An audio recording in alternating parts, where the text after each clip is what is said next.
Hello and welcome to another episode of Down to Disness, a monthly series where I pick a Disney animated movie and talk about its history and impact on pop culture. This episode is a spooky Halloween Down to Disness on 1985's The Black Cauldron. I even did Horned King makeup for the episode.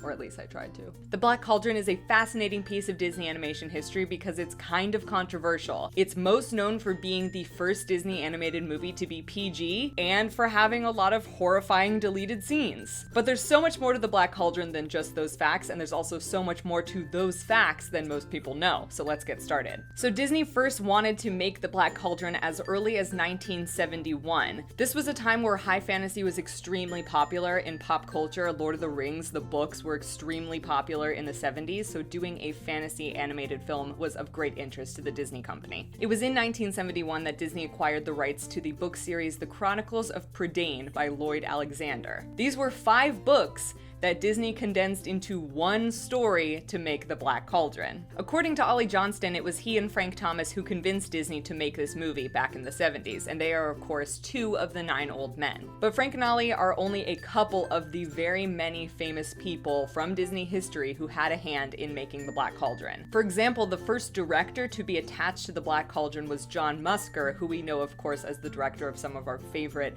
Renaissance films like The Little Mermaid. Eventually he and Ron Clements left the project to go work on The Great Mouse Detective, and they had some artistic differences along the way and didn't really want to work on Black Cauldron anymore. They also brought animator Milt Kahl out of retirement to do work on the main character designs for Black Cauldron because they wanted something similar to the look of Sleeping Beauty. And not to be forgotten, this was Tim Burton's last project with Disney Animation before he went off and made his own films. One good thing that came out of it taking so long to make The Black Cauldron is that computer animation started becoming a thing between 1971 and 1985. Black Cauldron was actually the first Disney animated movie to ever have computers involved in the animation process. Ever. It was also the first and last Disney animated movie to use the old multiplane camera, the one that was used on Jungle Book and of course movies like Snow White. They ended up not really needing to use the multiplane camera in its traditional form anymore because computers could basically do the same job that the multiplane camera did,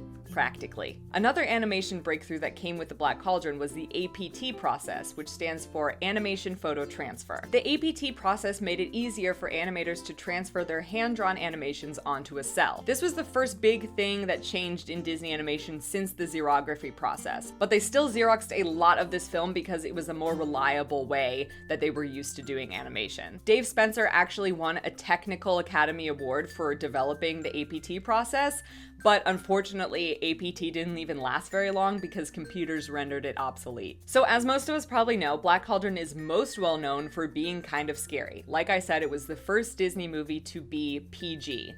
But it honestly was almost PG-13. It is said that during a screening of The Black Cauldron, studio chairman Jeffrey Katzenberg was horrified at the cut that he was shown. And at test screenings with real live audience members, mothers left the theater upset with screaming children. This was obviously not the version that was eventually released to the public. So Katzenberg demanded that the film be edited in post-production, which is something that traditionally does not happen with animated movies, or at least it didn't when they were hand-drawn.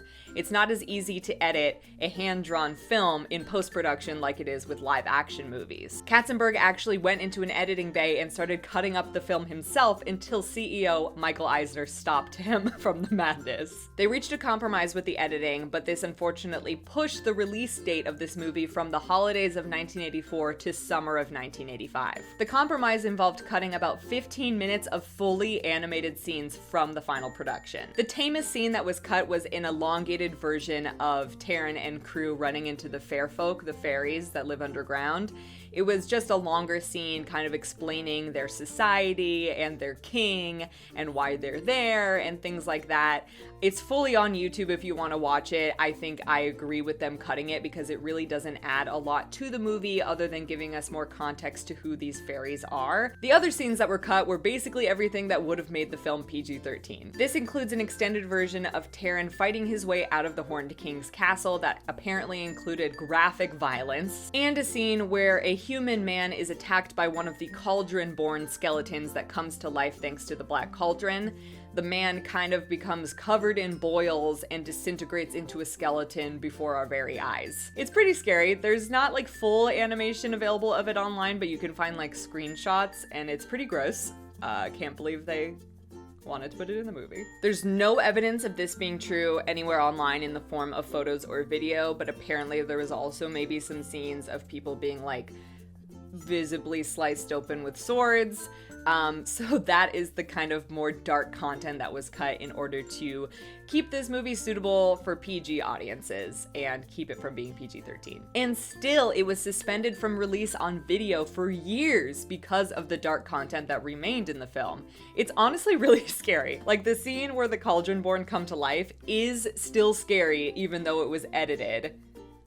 And the Horned King in general is a pretty terrifying villain to begin with.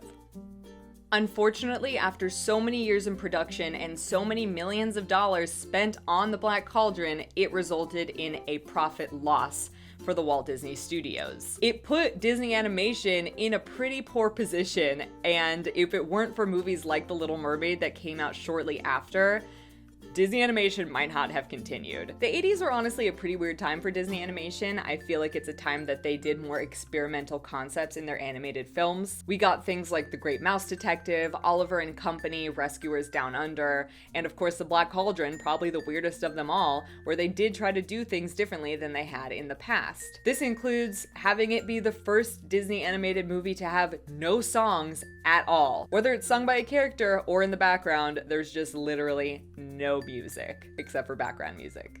And there's also a really interesting urban legend, and it is an urban legend, so don't take it as fact, that although this movie wasn't popular in the US, it was extremely popular in Japan. And because of its popularity in Japan, it is rumored that Miyamoto, the creator of the Legend of Zelda video game series, was inspired by the Black Cauldron when creating design elements for his game. I don't know, it makes sense to me. Taron and Link kind of like look alike in their clothing. It's very conceptually the same with like landscapes and fairies and stuff. This was the first time that I watched a Disney animated movie for the first time for a Down to Disness episode. I always knew about the Black Cauldron.